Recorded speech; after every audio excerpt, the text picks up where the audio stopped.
Your headlines. President Gotabaya Rajapaksa calls on the Latvian president. Government's debt ceiling further extended by 400 billion rupees. A retired judge appointed to probe incidents at Valikada and Anuradhapura prisons. Magnitude 5.9 earthquake strikes near Melbourne, Australia. As it was mentioned in your headlines, President Gotabaya Rajapaksa, who is currently overseas attending the 76th session of the United Nations General Assembly, has called on the President of Latvia, Iglis Latvius. During the discussion, both leaders engaged in bilateral discussions focusing on strengthening the 25-year-long diplomatic relations between the two countries. The two leaders had discussed the impact caused by the COVID-19 pandemic to economic activities in the countries and have exchanged views on the steps necessary for the development of the tourism industry in the two countries as the pandemic recedes. The two leaders have also focused on enhancing cooperation between the two countries in the fields of education and digital technology and called for a change in the composition of the UN Security Council by increasing the representation of Asia, South Africa, the Middle East and South America in the Council. President Gotabaya Rajapaksa is expected to address the 76th United Nations General Assembly later today. According to sources, the president will address the UNGA at 9:30 p.m. local time. The 76th UNG session got underway in New York yesterday, headed by US President Joe Biden. All state leaders who arrived in New York to attend the 76th sessions were extended a warm welcome by the Secretary General of the United Nations, Antonio Guterres. Thereafter, all representatives, including President Gotabaya Rajapaksa, will attend the traditional tea party organized by the Secretary General before attending the high-level general debate. The theme for the 76th session is Building Resilience through Hope to Recover from COVID-19, Rebuild Sustainably, Respond to the Needs of the Planet, Respect the Rights of the People, and Revitalize the United Nations.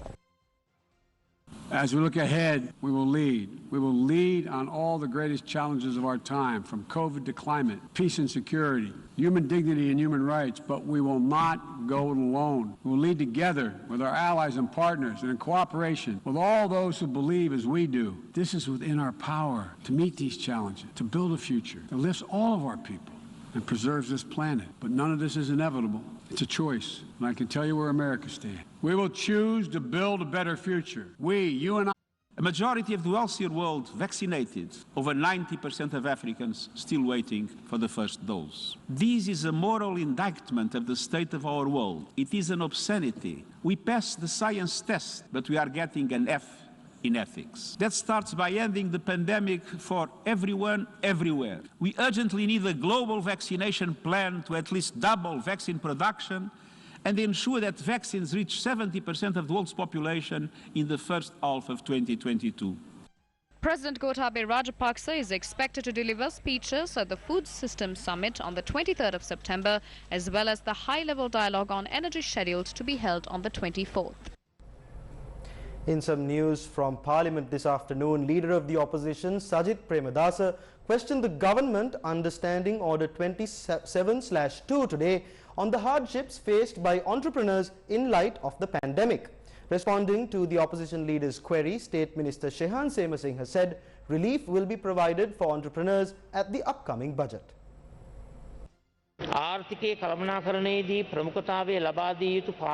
Woes of small and medium-scale entrepreneurs have exacerbated following the government's failure to identify segments who need to be prioritized when managing the economy. Although a debt moratorium has been promised to small and medium-scale entrepreneurs in the Vistas of Prosperity policy statement, why hasn't it been implemented in such a manner? Reports have surfaced to confirm certain financial institutions classifying debt interests as further debt, worsening the woes of entrepreneurs. What disciplinary measures will be taken against such financial institutions that attempt to inconvenience parties? Certain factions have had to hand over their life savings to banks and other financial institutions. Is the government aware of a scam where some financial institutions have underestimated the value of immovable property and auctioning them off to their close aides at drastically low prices. Most entrepreneurs have been blacklisted while others have gone to the crib. Does the government intend to extend any sort of relief to them? Does the government plan on amending the Debt Recovery Special Provisions Act No. 4 of 1990 to further safeguard small and medium-scale entrepreneurs? Most small and medium-scale enterprises are in disarray owing to the inability to import numerous raw material in light of stringent restrictions imposed on imports at present. Does the government intend to provide a relief package to uplift these enterprises operating under unfavourable conditions? නැවත නගා සිටුවීම සඳහා විශේෂ සහන පැකේජයක් ලබා දීමට රජය ක්‍රියා කරන්නේද? The Minister of Finance will provide a favourable response to all the points you raised at the upcoming budget. Taking a look at a story that has made headlines this afternoon, the Sri Lanka Cabinet of Ministers has given the green light to increase Sri Lanka's credit limit by another 400 billion rupees to 3,397 billion rupees. The decision was made following a recommendation by the Minister of Finance. The Department of Government Information said the Appropriation Act No. 7 of 2020 has approved a credit limit of 2,997 billion rupees for the year 2021. However, the approved credit limit has to be raised for the year 2021 due to the declining government revenue under the situation that has arisen due to COVID-19 and increased expenditure in several other sectors, including healthcare expenditure, social security protection for those who have lost income, and having to make additional provisions for salaries and other expenses due to the loss of income of institutions which are paid salaries from their income. Meanwhile, the cabinet has approved to obtain an additional loan of $100 million to prepare the health sector to fight COVID-19. A cabinet paper submitted by Minister of Health Keriya Rambukwella under the COVID-19 preparation and response program to obtain an additional loan of $100 million. Had commenced his investigation, had gone to the scene and recorded statement. Similarly, the Witness Protection and Victims and Witness Protection Authority, which comes under my ministry, had already written to them to ensure the safety and security and dignity of these prisoners and the detainees, because they are under the custody of the government, and government has the responsibility to take care and ensure their safety. We do agree on that. It is in that sense we also yesterday at the cabinet decided that we will appoint a retired High Court judge to inquire into this independently and report to us, and thereafter to take further action. The protest launched by a group of inmates atop the Balikada prison continues for the third day today. The inmates staged a protest last Monday afternoon demanding their sentences to be commuted. Our correspondent said that about 10 inmates are currently engaged in the protest.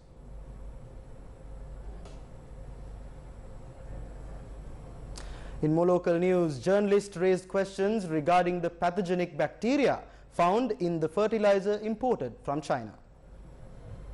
It is reported that pathogenic bacteria were found in fertilizer imported from China. Now the Minister of Agriculture says he can assure the absence of bacteria in the stocks of fertilizer in containers. Why do the samples have the bacteria and the remaining fertilizer in containers don't? Pathogens in fertilizer was found in one sample. The government is concerned about the pathogenic bacteria found in the sample which was not sealed. Even as of now, the Minister of Agriculture has given instructions to commence an investigation. Testing samples before the tender is issued and after the stocks arrive in the country is a method that has been used for a long time. Therefore, I guarantee fertilizer with pathogenic bacteria and microorganisms will not be released to farmers. Chief Opposition Whip of Parliament Lakshman Kiriyalla has requested the Speaker to convene Parliament tomorrow and Friday owing to the prevailing situation in the country. 25 days worth of parliamentary affairs were lost last year and this year due to the situation in the country. Issues of the country continue to worsen. Bars are open but Parliament is inoperational. The Parliament will not function tomorrow and the day after. There should be a plan. The Ceylon Electricity Board will not function this week. Day before yesterday, a delegation from America arrived and signed an agreement for a 40% handover of Yugadanavi. When are we to debate those matters? Parliament will not function neither tomorrow nor the day after. Very unfair. Why are parliamentary sessions being postponed at a time where COVID-19 numbers are reducing? All took the decision the other day. You have mentioned your idea, so let the Honourable Minister... I mentioned this to you at the party leaders' meeting. When I spoke about the option of Zoom, the leader of the House went against it. We will try to catch up that during of the vaccine. However, we are able to carry out the administration program of the third booster shot as soon as a decision is made by the authorities. The only factor that will hold us is the availability of the doses for the administration. If we receive these doses on time, we can continue the program without any hindrance. Meanwhile, views were expressed in Parliament today on the PCR testings done on arrival to the country. Earlier, when expatriates or tourists arrive in the country, there was a record carried out to quarantine these people who arrive in the island after receiving both vaccines. They were taken to hotels for their 2-week quarantine. Later, we were informed that measures were taken to discontinue this record. Now, this record is being replaced by another. This time, they are charging $40 for a PCR test, which takes around 7 hours to issue the result. It amounts to around 11,000 rupees. Who is getting this 11,000 rupees? We want to know why they are charging 11,000 rupees and why does it take 7 hours to give these results? I would like to direct this question to you, sir, and I expect you to take swift action against it. As far as I know, the price for the PCR test is included to the arrival visa cost we are charging. The decision on this was reached at the COVID task force meeting. Ministry of Foreign Affairs, Ministry of Tourism and Health are involved in taking these decisions. When a tourist is coming into the country, we need to conduct a PCR test. These tourists can get infected with the virus while they are on board the flight. Therefore, it is mandatory to conduct a PCR test upon their arrival to the country. However, I will look into the matter and brief you more about it in the future. PCR test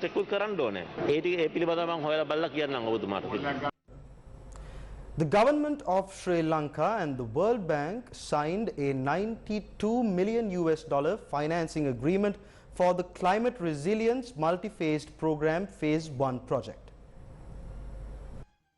According to the World Bank, this project is expected to benefit around 11.2 million people across the country by modernizing the weather, flood and landslide forecasting and early warning systems. Faris Hadadzavos, country director of the World Bank for Maldives, Nepal and Sri Lanka, said this project is all about protecting people's lives, property and public assets. The project builds on successful collaboration between the government and World Bank in flood risk mitigation and long-term resilience to climate risks, which began in 2010 with the dam safety and water resources planning project, followed by the Metro Colombo Urban Development Project in 2012 and through the Climate Resilience Improvement Project in 2014. The project will support the government departments to better forecast weather-related hazards, improve early warning systems and invest in flood-resilient infrastructure.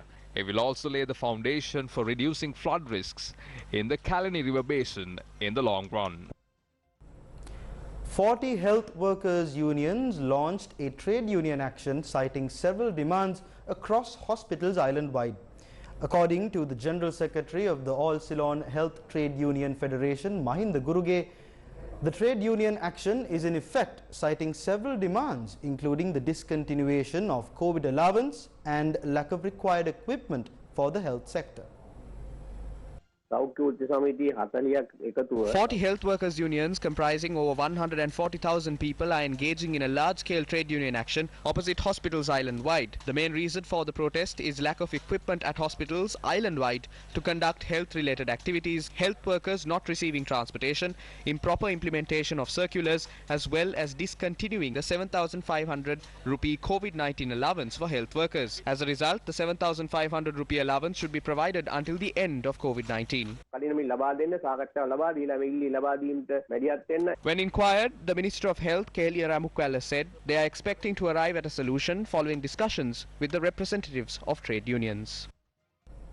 Farmers in Kotiyagala Siyabalanduwa Monoragala visited the Siyabalanduwa Divisional Secretariat today to request for the immediate release of lands required for cultivation during the Maha season. However, a tense situation arose at the location.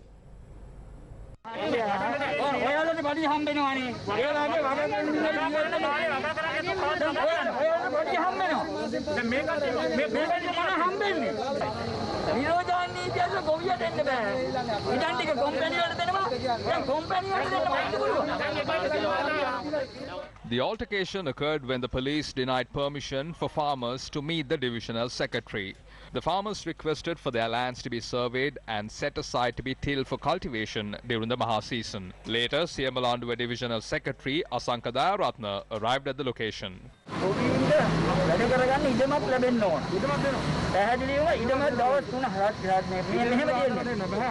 The group dispersed after the Divisional Secretary promised to carry out surveys from tomorrow and provide swift solutions. And that brings us to an end of this edition of Lunchtime News here on TV1. For the News First team, I'm Sanita Senanayake. Take care and stay safe.